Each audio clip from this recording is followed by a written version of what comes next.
今回の動画は2018年から育てているのに全然成長していないこのみかんの木を掘り起こして根の状態を確認してみようと思います。2018年に2年生苗を植えたので樹齢9年になるのですが、そんな樹齢の木には全く見えません。夏に発生するアゲハチョウの幼虫が葉っぱをたくさん食べてしまうのですが、長男が芋虫が大好きなので駆除できていないことが葉っぱが少ない原因の一つだと思います。幹の太さはそれなりにありますが、根っこはどうなっているのでしょうか。ここはあまり土壌改良をしていない場所で水はけが悪いので、掘り起こしてこっちに移植しようと思います。この場所の土はすべて掘り起こして軽石と牛糞堆肥を混ぜて土壌改良をして、少し山になるように土を盛ることで排水性を良くしました。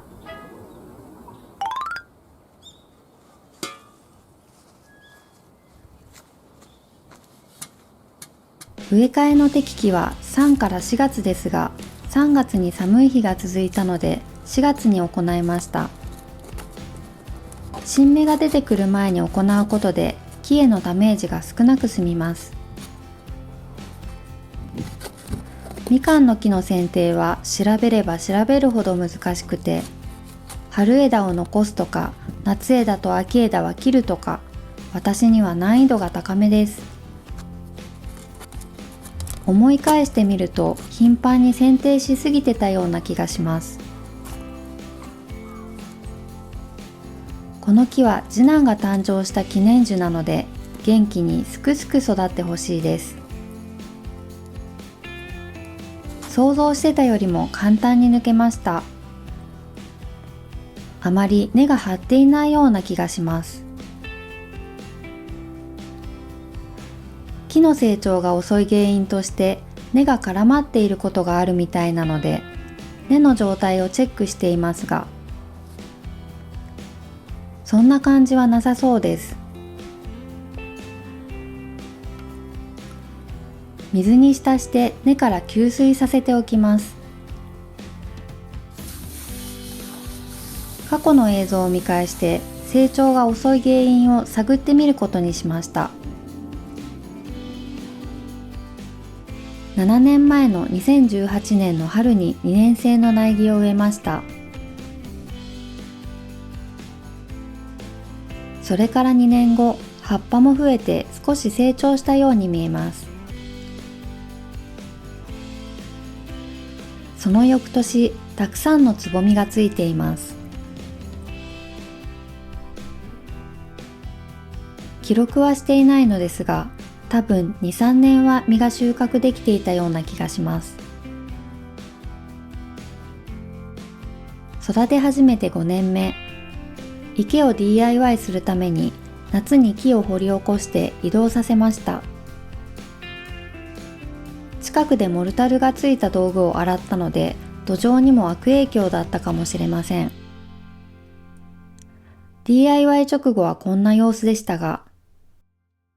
3ヶ月後には葉っぱが半分ほど落ちています。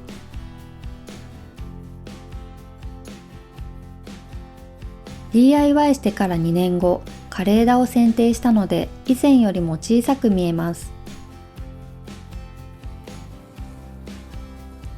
振り返ってみると DIY をした後からみかんの木の生育が悪い気がしますが、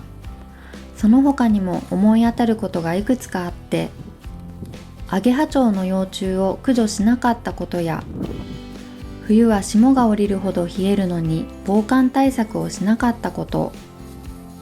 食用油は肥料になると誤った情報を信じてそれを数年行っていたことなど、今考えるとみかんの木にとって良くないことばっかりしていました。みかんの木を植え付ける際に根を横に広げるようにすると良いと農家さんの動画で学びました。もともとここに植えてあったシマトネリコは掘り起こしてこの場所の土をすべて掘り起こし、粘土質の土を取り除いて土壌改良をしたのですが、すべてやり終えるまでに約1ヶ月もかかりました。しばらくは剪定もほどほどにして成長を見守りたいと思います。支柱を立てておきます。しっかりと根付きますように。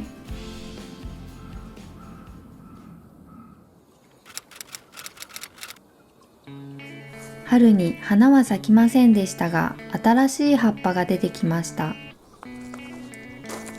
植え替えのダメージがなさそうなので一安心です。枯れている枝が何本かありますが、切らずにもう少し様子を見ようと思います。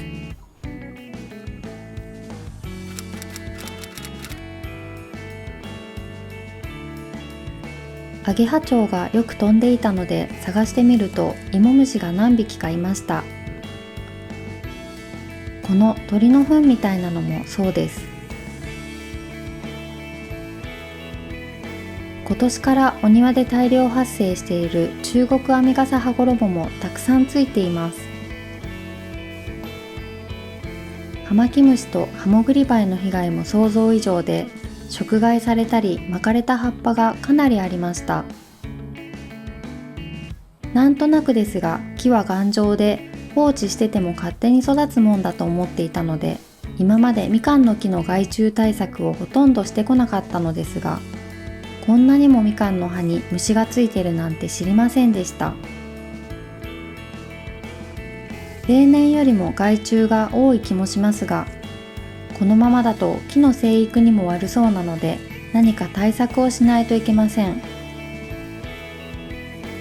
何本かある枯れ枝も復活することはなさそうなので剪定します。芋虫を捕まえました。実は私も子供の頃、アゲハチョウの芋虫が大好きでした。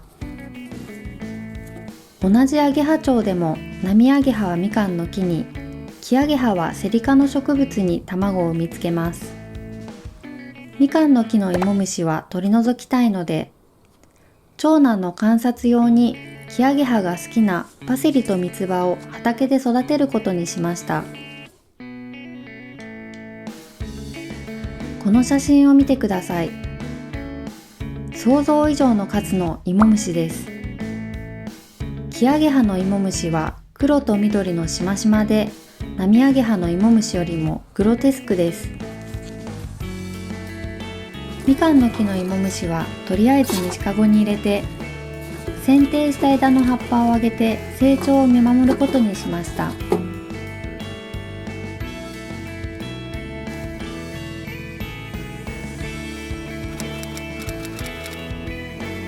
寒くなって葉っぱが黄色っぽくなりました。ここは北風が当たる場所なので、不織布で防寒対策をしようと思います。中国アミガサハゴロモが卵を産みつけた枝を秋に剪定したので、枝数が少し減ってしまいました。無事に冬越しができますように。